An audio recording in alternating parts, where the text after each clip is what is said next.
Hello, everyone, and welcome back to the Seed Podcast. As always, I'm with my co-host Jan, Hey guys. and today we're welcoming Aaron Bhugobaun, who spent years working behind some of the biggest films and media productions in the world, and now he's leaving stability behind to bet everything on AI. Today, we're talking about what's really happening inside Hollywood and why AI is changing everything. Aaron, we're very excited to have you. How are you doing? I'm good. I'm really good. I'm excited for the future. I'm navigating the ether. I'm vibing. I got great friends. I got good connections. I've just come off the back of organizing a 2-day summit, which we held at Google. And yeah, I was on stage like 8 times. My throat, is in pain, but with a shot of coffee. I got to do a I'm on a judging panel for a hackathon, well, screen hack this weekend. Gonna meet some more incredible people, more incredible innovators in the space. Yeah, I'm cooking, man. Amazing. For our listeners to better understand you, if you had to pitch yourself to a VC right now in 30 seconds, how would you do it? How would I do it? I'll Yeah, just tell them what pitch I worked yourself. on. I worked on the biggest Hollywood films of all time. I worked for Marvel, on Disney, on Universal. I've done worldwide releases of these things that made billions of dollars. I then went on to work for the third largest YouTubers in the world, which 9 billion views every month. I was very AI forward looking. I'm on advisory panels, a community that has the world's best creative AI and innovators in one group. Back me. I will back you right now if you say that to me. If I had enough money, I would have backed you directly. That's crazy. I'm, yeah. You're mentioning like big movies. Like, can you give us an example of like what you worked on? I've signed off every movie from Marvel, Thor Ragnarok, all the way up to, then I did Loki season one.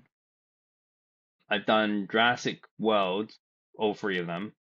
Minions from Minions, well, Despicable Me 2 to Minions 2 or 1. One of them. I forget which one they are. They all blur into one.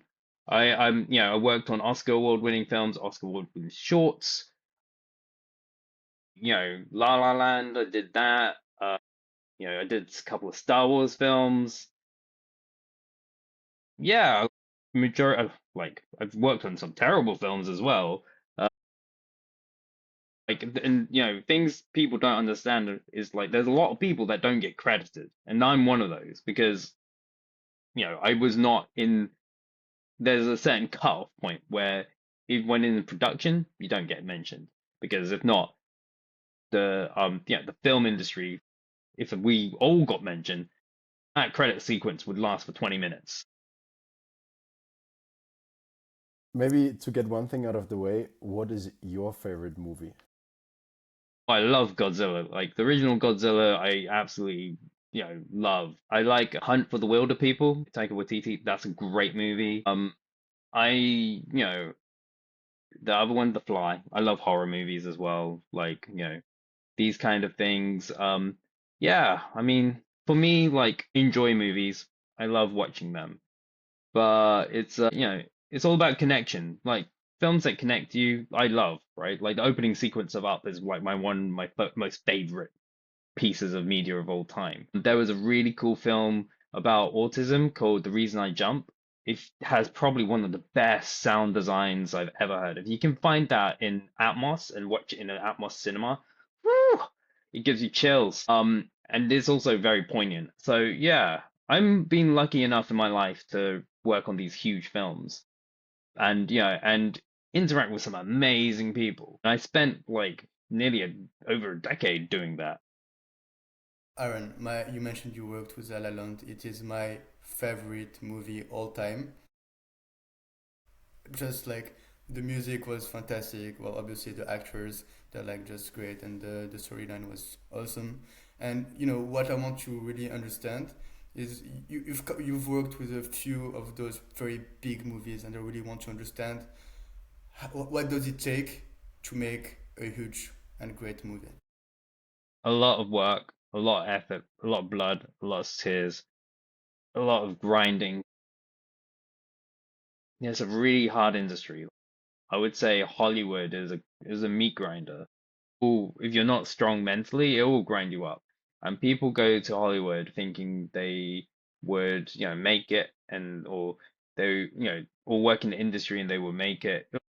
Just films are just generally hard to work with. Like sometimes I'm ever wonder how they get made. It's like amazing. It's like a so the fact that any movies get made is a fantastic effort from all the people. But you know, there are a lot of things in play with a movie, and I'm just lucky I fell into it. I didn't even seek it out. Well, I tried to grind myself into it, but I actually fell into it.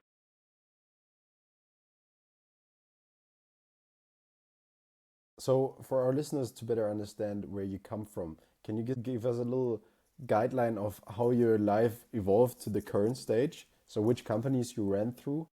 So, yeah, sure. So I left university and I did a audio engineering degree, Hmm. and I wanted to be a mix tech I wanted to do music as well. And, I was trying to vibe myself and try and figure it. You have to remember back then, it was a different time. It's like mobile phones were not as, advanced as they are now. The internet was still, Facebook was still building, it was getting huge. It was still, that stage of the world where everything was a bit more analog-y and a bit more manual process driven. So I tried to get into the music business, but also the film business. I wanted to be a mix tech, and it's hard, man. It's gatekeeped, really gatekeeped. And there's a position you old people start off back then was called a runner. And a runner is basically a person that runs to keep things running, right? But it's essentially a tea boy. You get tea, you clean up messes, you vacuum, you organize stuff, you show people to rooms, you run out and get lunch for people. It's ultimately a slave, and it's a really low paid job. And so I couldn't at that time you couldn't sustain your life and live in London.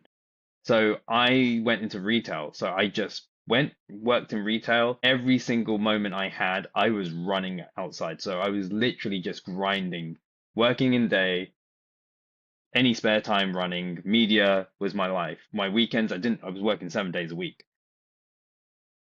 And then in my retail, I was working in Bose, the headphone manufacturer, those guys, audio manufacturer.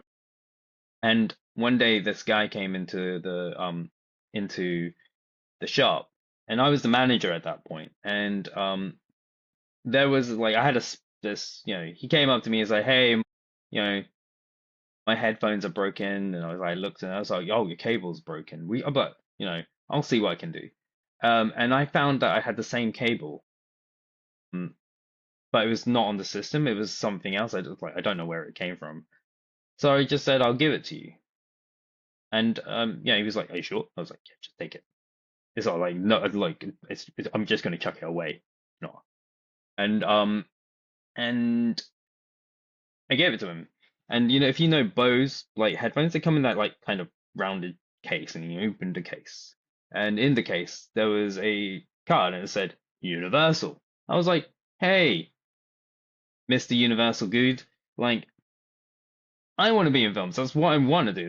Yeah. And he was just like, "Oh yeah, sure, take my card." And it turns out to be one of the VPs of Universal Cinema, right? Like film production, theatrical. And then he just linked me up with all these people and all these things. And then it took a while, right? I'm not gonna lie. So I was then running for these companies that he put me in touch with. But I was different, like treated different because I'm not like just a random kid. I'm someone that was referred to by a very highly prominent person within the industry.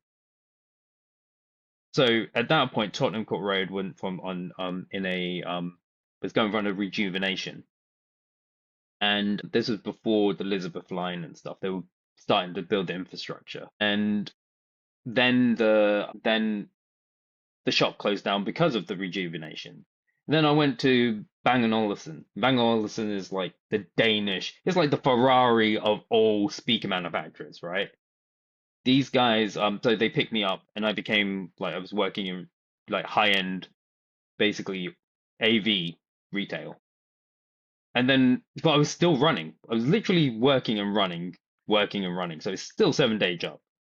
And then one of the facilities that I was running at called me up. Like I was 3 months into that new job, and they're like, "We're expanding. Do you want to join us? We love you." I went in. They sat down. He's like, "You got the job. We just wanted to talk to you." It's crazy. And I then, yeah, ended up in like the distribution machine room of this facility. I built them, their duplication systems to get movies out into cinemas and all this lot. And yeah, then there was an opportunity to move out of that role into a more production heavy role. And yeah, then I did like a QC opposite. My job was basically watching video films, just watching films. That was my job. I got paid to watch films, right? And understand, what makes a film, right? And looking at the whole from, a bottom up approach, all of this stuff. And then I progressed and became a manager. And yeah, then I started being like the principal person. I had a team of like 7 full-time staff, and then I had another like 11 freelancers under me. I started organizing and, working on these high-profile films. And then the pandemic happened.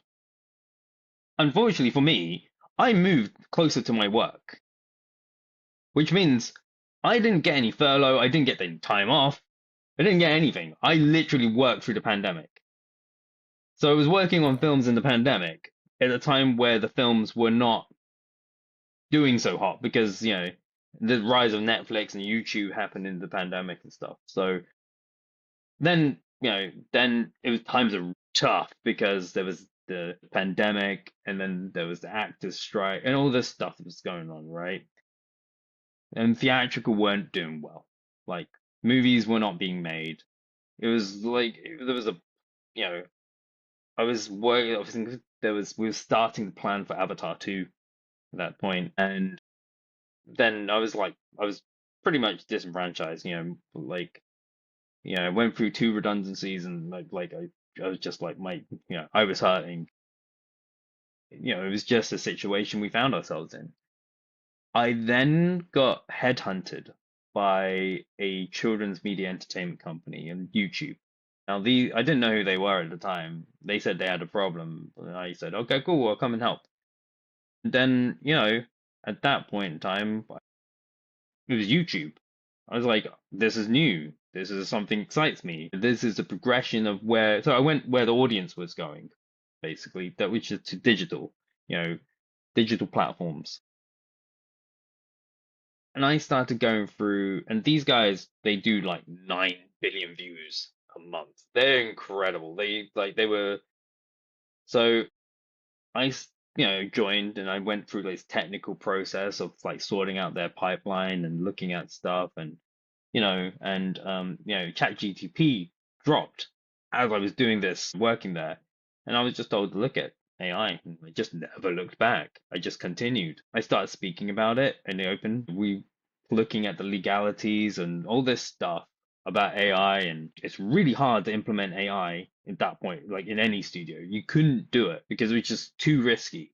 And I came from a different point of view where I had to protect IP, right? And you're thinking differently from like someone who has the freedom to do it. I'm responsible for the IP, so my main cause is to make sure that IP is safe.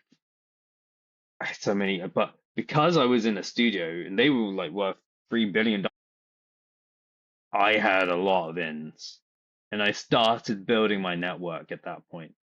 This is when I started to kind of truly kind of feel I was shining. I was in the background doing drudge work, and then now I was thrusted up into this world where I was like talking about it. And I had like that imposter syndrome, and that imposter syndrome is like, you don't know what you're talking about. Then I realized no one else knew what they were talking about. So no one knew anything. And I thought, wait, I know more than most people. So I started talking about it in public and, and telling about my story and where I came from and what I think and what I see. I started doing a lot, and my vision for horizon scanning got so good, like really, really good, that I got approached by a lot of like AI companies to join their advisory boards, and started thinking about the what I can do. I got into all the big AI companies really early on because I was one of the first movers in the studio, so I made a lot of connections that way. And then I started interacting with very heavy hitters in the industry, like 11 Labs, right? Let's for instance, 11 Labs, who are like voice synthetic voice models. You know, I went to their office when it was like a shell. And I met like fantastic people there, and I was like, now it's like worth billions of dollars. So, I'm so happy to have like those people I know and I went on this journey with. But I was coming from like a creative side of it. So, I became a studio chair. I got elected as studio chair because of my speaking. Public speaking is a game changer. If you can speak in public, holy crap, you're opening up doors. Like you're learning, you're meeting new people. It's like you have to have an opinion. It's as long as you have opinion, you're really good and it will help you in your life.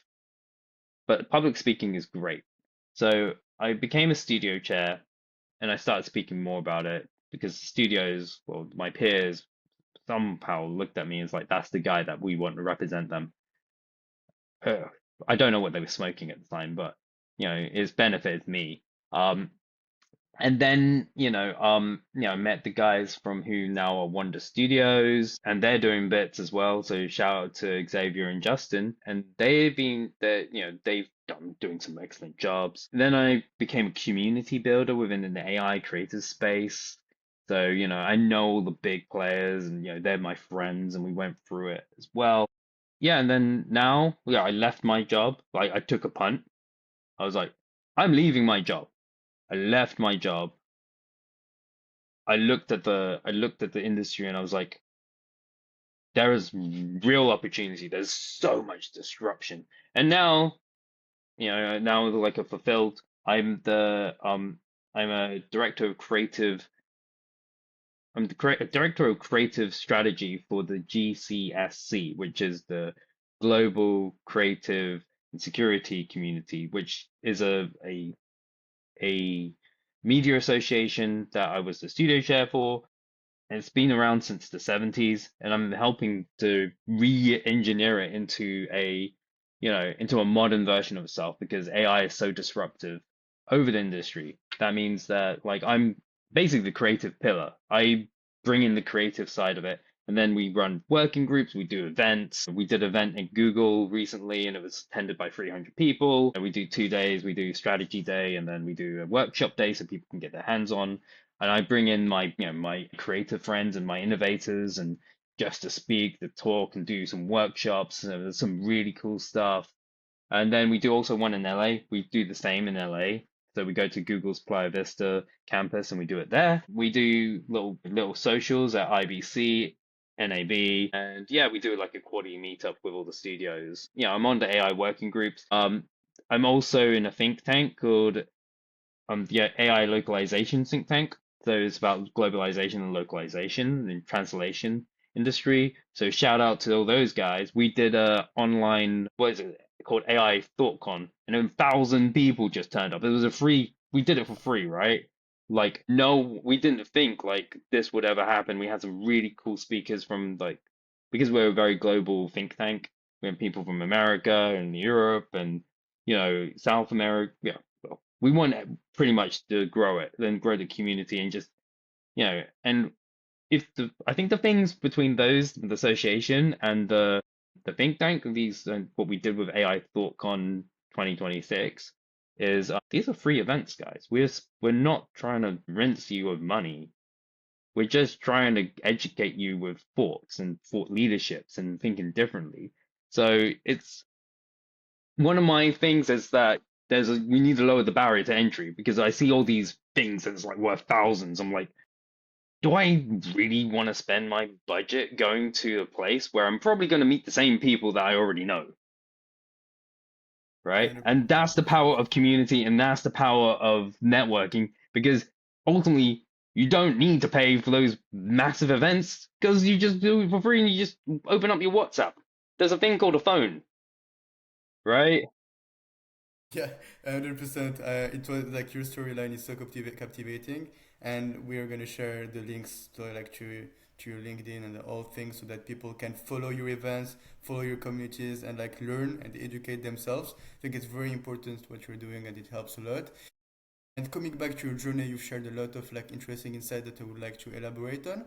And the first one being that you've said it yourself, you've met hundreds of people in the industry, and I'd love to know some of the craziest stories that happened, and that can show us kind of the mentality in Hollywood and in the media industry in general. I've been like, I won't mention names because like I don't like the name drop. I've been shouted at by lots of like the famous directors. I met some actors. I've been, and it's I've seen some crazy stuff. I mean, the most craziest stuff I'm seeing now is all the stuff if like at this moment in time, it's madness, right? It's absolute craziness. And some of the things my friends are doing and like incredible, right? And I think there is this notion that Hollywood is Hollywood, and it is right. Like Hollywood is, re where the stars are born. But you really have to realize that even, you know, Hollywood is not all that rosy. If you look under the hood of Hollywood, it's like really, really weird, I would say. And you look at the data, and it's not the same. So, like, I mean, I got insights. I seen lots of, board meetings and all this stuff and town halls and I've heard a couple of very crazy stories about some big stars. And yeah, I don't want to share those things. That is all to be, you know, there's no point, right? But this moment in time, this moment in time is the craziest I've ever seen it. Because there's panic, but there's also excitement, and there's also fear, and there's also community building, like, and you know, there's opportunities, and there are, and there's people who say one thing but do another thing, and I think, and then you got people who have like this alternative motives, so going in trying to mold Hollywood now because it's now in flux. So, there's I think it's yeah, it's time to like the status quo to be disrupted. And I think that's the crazy thing that's going on now. And the people I met, I would never thought I would ever meet. And like 3 years ago. Like I didn't intend to be in this position I am now. Hmm. This is purely by luck. But then if I think about it, it's purely by my hard work I done and the journey I've been on for the past 3.5 years. Aaron, you mentioned now a couple of times Hollywood, and we would like to know you've been working in London, right? So it feels like in the media, Hollywood is always ahead when it comes to movies. What do you think is the truth behind that? So let me put it this way, the money is in Hollywood, right? However, the actual Hollywood is not the hot place to be, right? The hot places to be are the places that give you the tax incentives, right? So you're looking at London, you're looking at Canada, you're looking at New York is going to come up really hot soon as well. Like, shout out to my New York friends.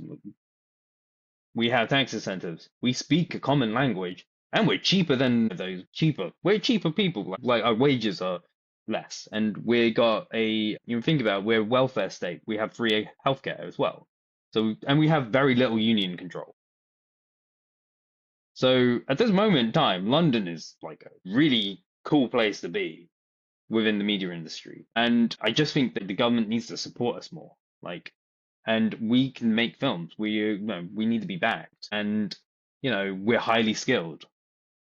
So Yeah, London is cooking, but also the time zones. If you think about time zones, when we're going to sleep, LA waking up, and when they're going to sleep, we wake up. So it's this whole idea of follow the sun, which means that they're working on films and then they go to bed and we can work on the film. So it helps with the timeline of making movies, right? It's a worldwide thing. So I think people who chase the dream to go to Hollywood may be looking at the wrong place. Aaron, I think another incentive that people have, and correct me if I'm wrong, is that because everybody thinks that Hollywood is the place to be, the best actors and like the best, all the demand goes to Hollywood and to Hollywood productions, right? Correct me if I'm wrong. And also, do you think that this is gonna change in the next years with AI coming up? How do you think it's gonna evolve? So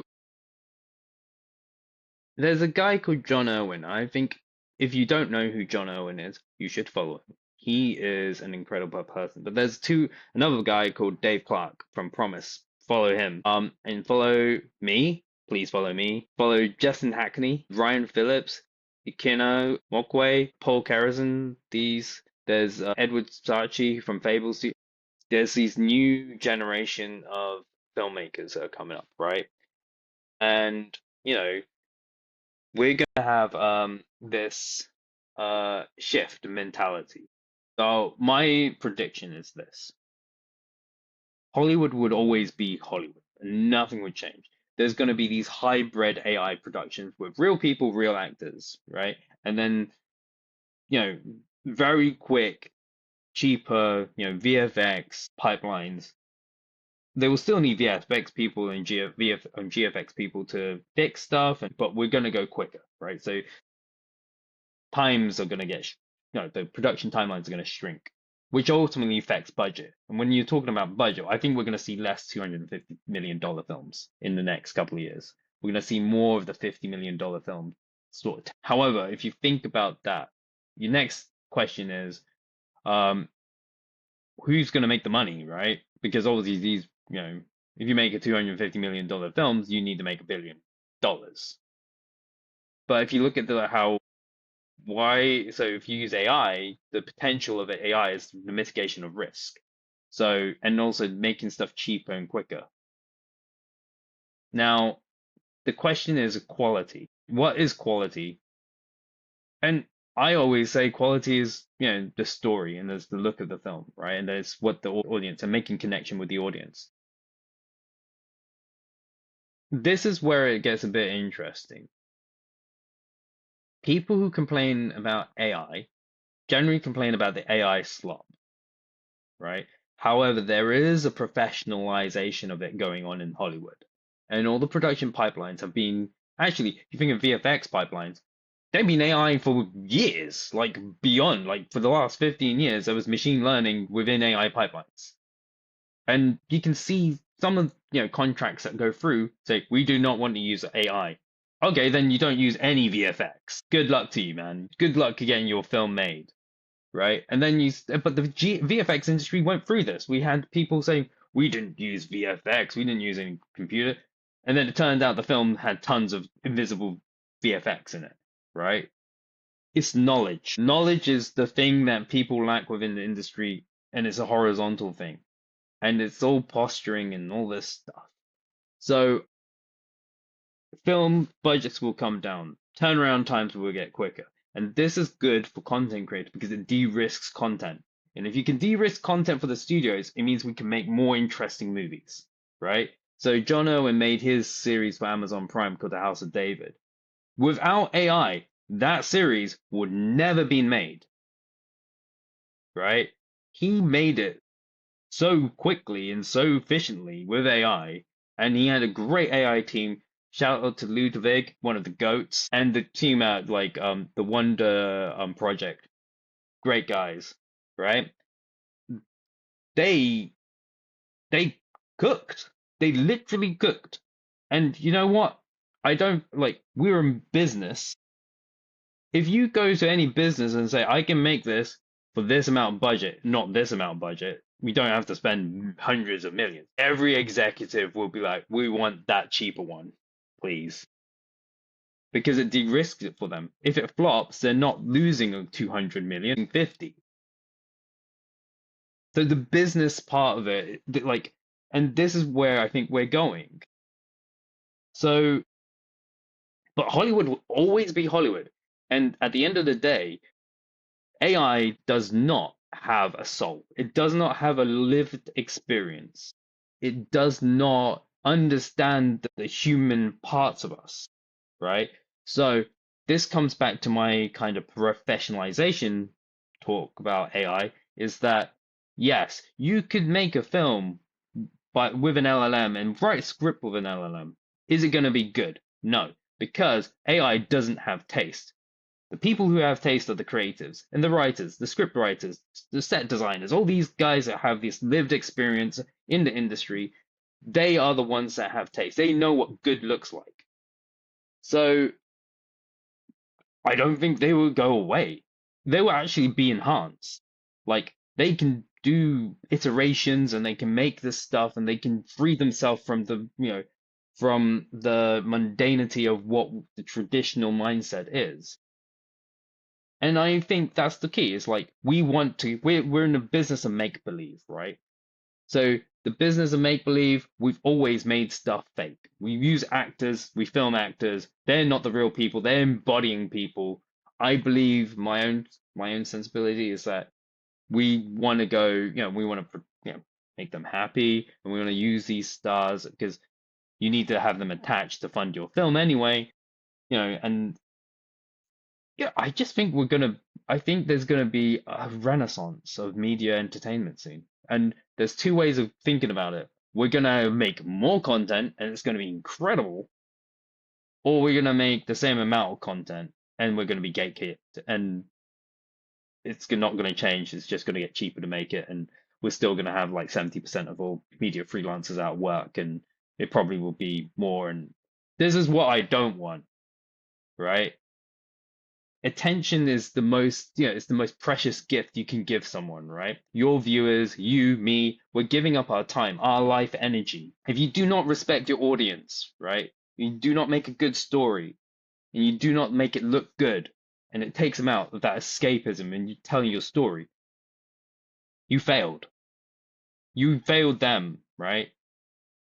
So we're in this age of attention seek. Like that's basically what we're in the business to do, is make something make believe and to get your attention.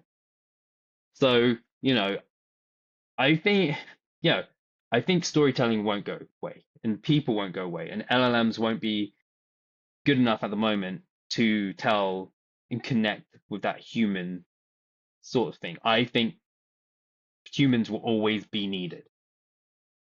Aaron, at this point, maybe to tell you, you are a great storyteller as well. We've been listening the whole episode to you, and you should have a podcast. I know. I am making one.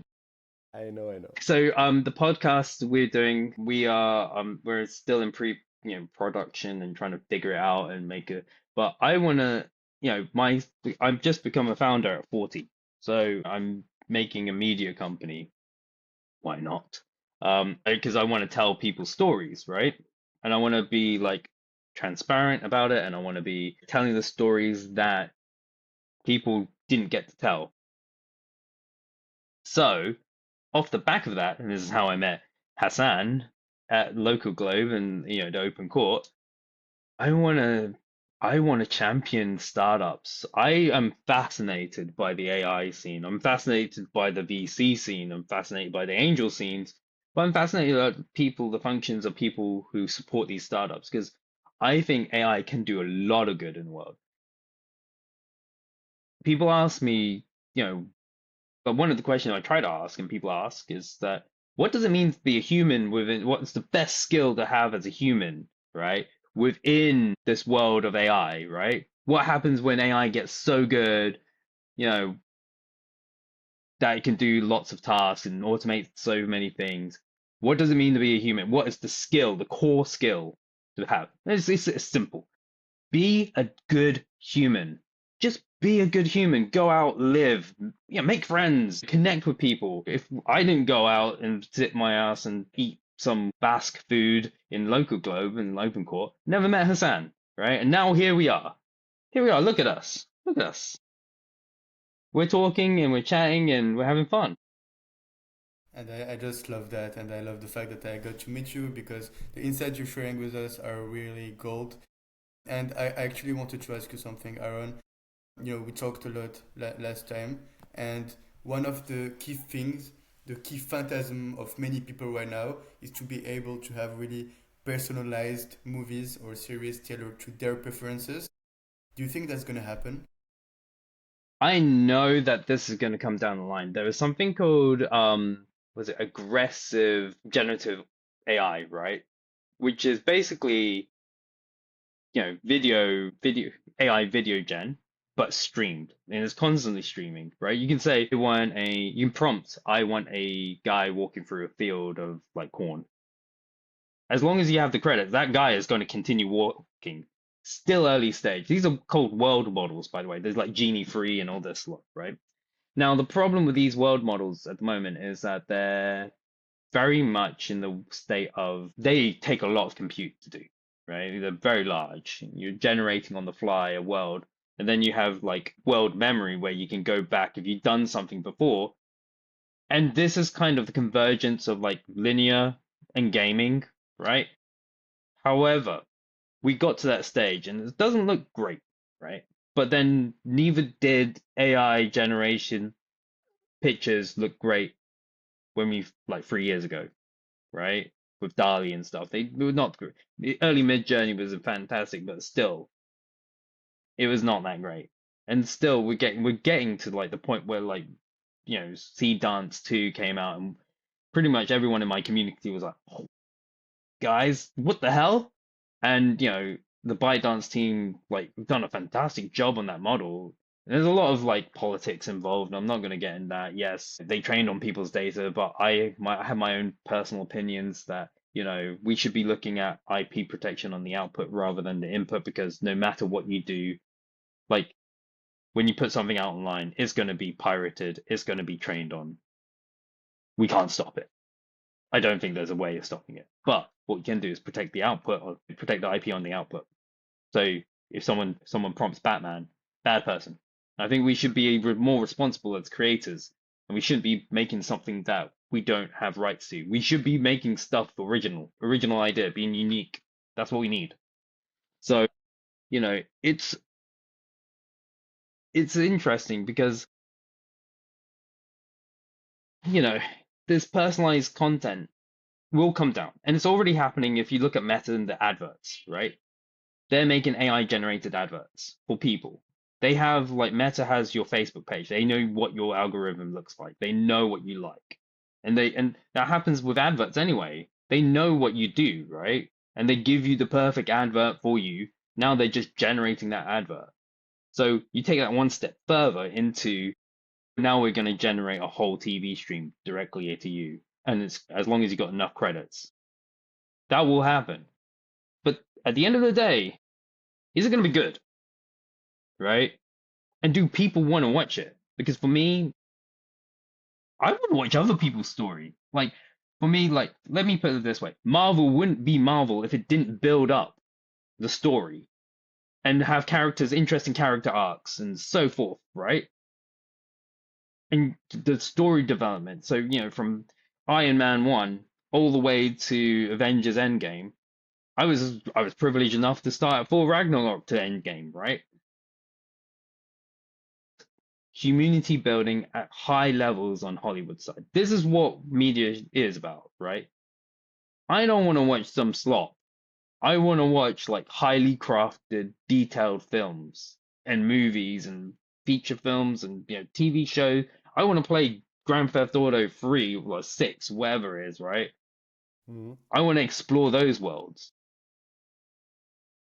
So to me, at the moment, I don't think we're ready for it. And I don't think the technology is ready there yet. I think, but the technology for this will become better. And then we get into an interesting question of what does the future look like? If it's so good, if it understands the context and the meaning behind humanity, And then we go into the world of AGI and quantum. I don't even want to go into those subjects because, superpositioning does melt my brain. So, but for me, at this very moment in time, storytelling, I want to explore other people's worlds. I don't want to explore my own world.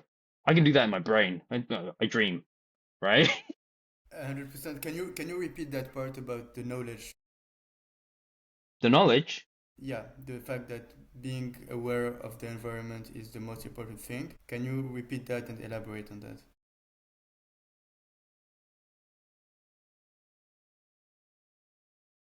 No, I don't.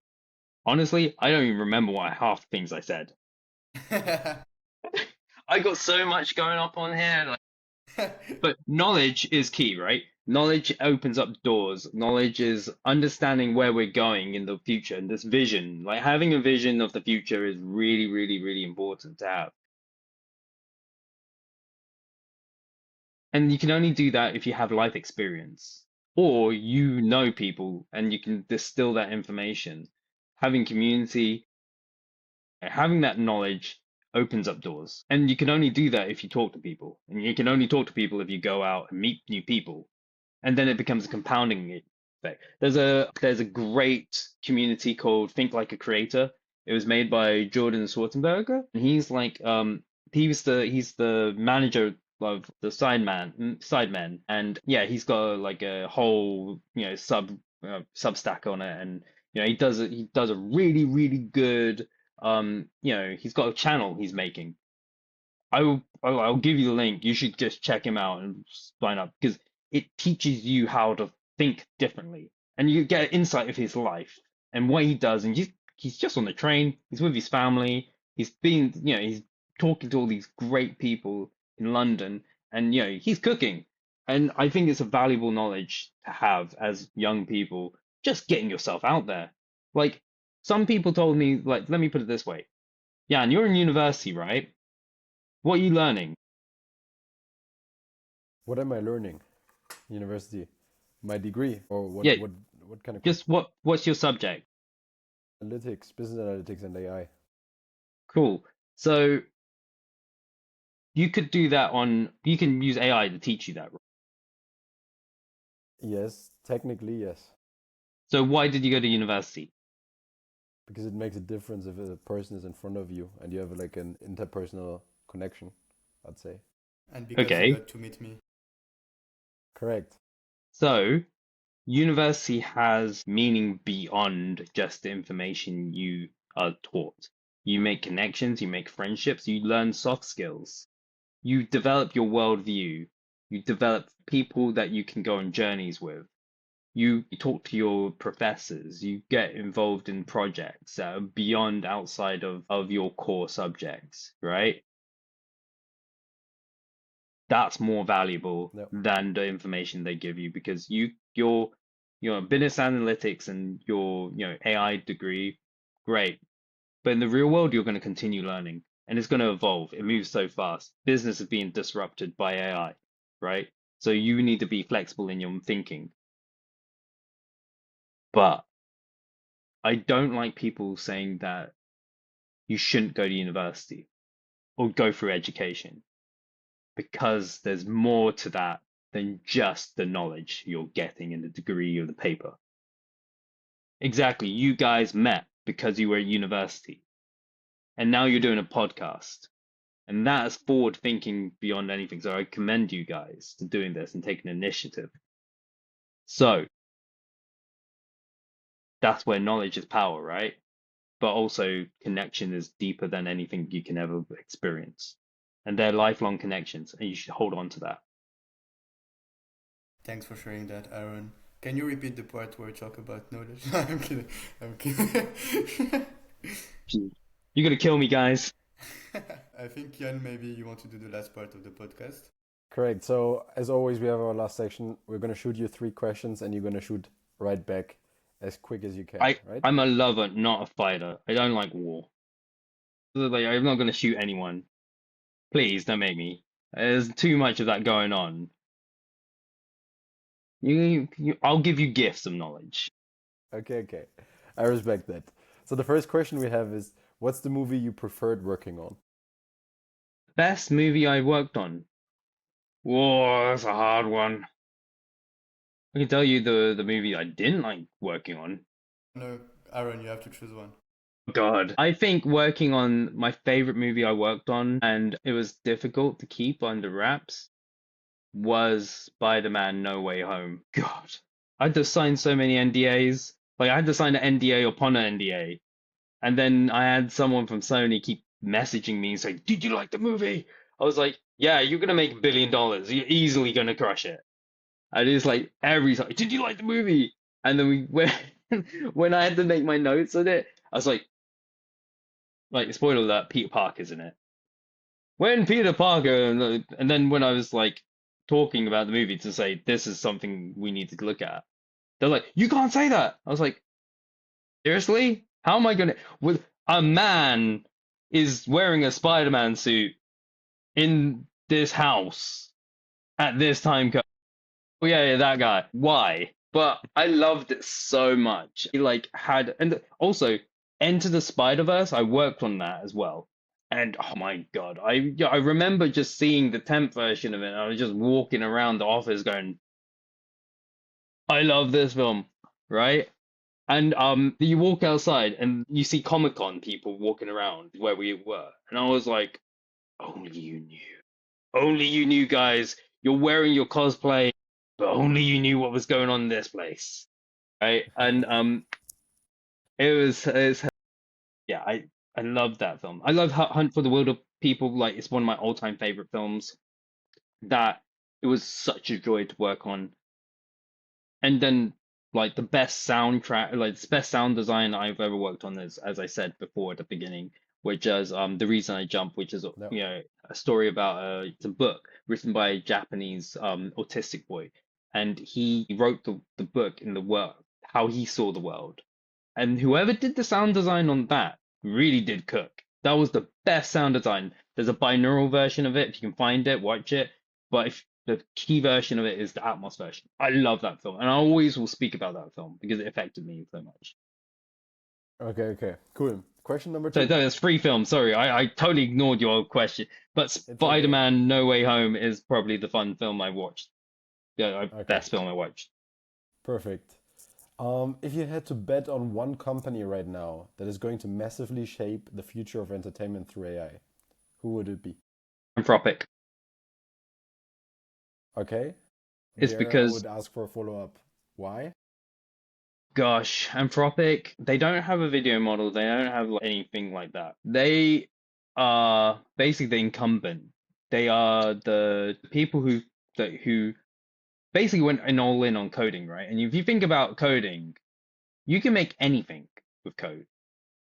Now, no matter what people think about Mythos and like share prices or that, they have a model, Mythos.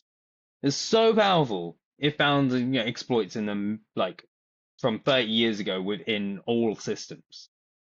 Now,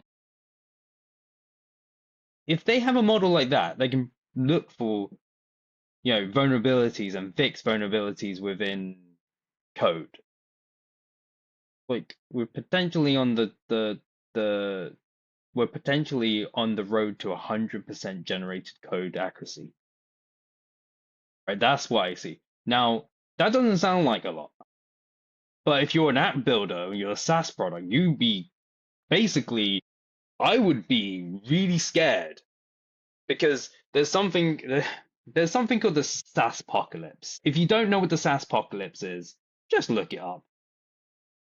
We're going to enter a world if we get 100% secure generated code that's perfect.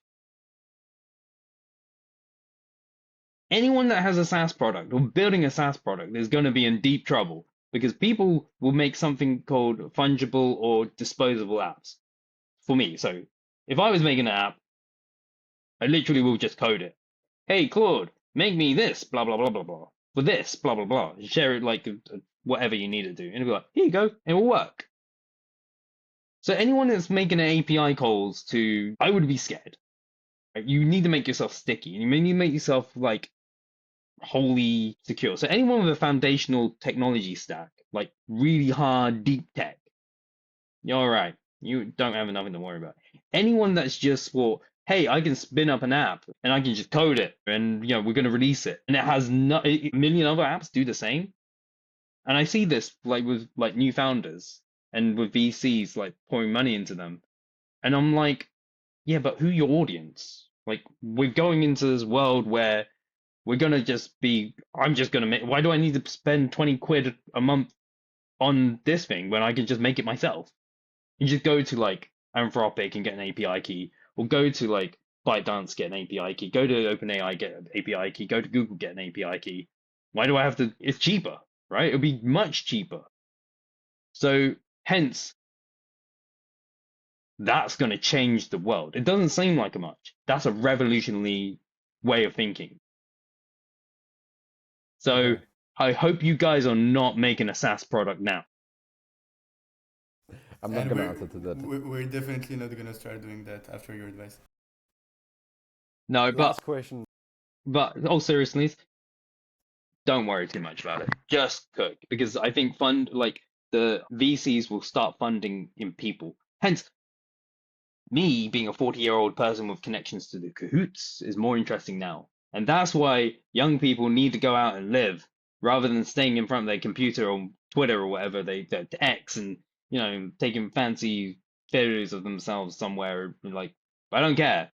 Get out there, live, be young, be dumb, go to the club, dance, dance with other people, make friends. Aaron, now that you say that, we have to go clubbing together. That's I am 40 years old, man. it's okay. However, It's okay. You're still young. however, I had an idea, and my friend Chris Branch, like he's a great drum and bass DJ. I wanna hold a drum and bass rave in the Roundhouse in London. If anyone knows anyone from the Roundhouse, get them to put in touch with me because I want to cook. I want to share some ideas with them, and I get just see how it rolls. It'll be incredible. All right. What's the first question? Let's go. Let's go on. One movie that perfectly represents the future we're heading towards. So this is my internal joke. So I'm not going to give you one movie. I'm going to give a couple of scenarios because Okay. everyone likes to talk about doom and gloom, right? So scenario one, we get Terminator, right? Yeah, like you get an AGI, they put it in a box, they start probing it, it hates humanity, it sees the worst of us, it escapes that box, and then it starts because it's so perfect and so smart. We made a god, and then it takes over and we nuke each other, and then we're fighting against robots. I don't want to really fight against robots, so Terminator's out there, right? Then because we are such a destructive species, we got two films for the price of one. You are going to have Waterworld because the ice cap's going to melt because we're just polluting the planet, and then going to become fish people. We're going to be swimming around.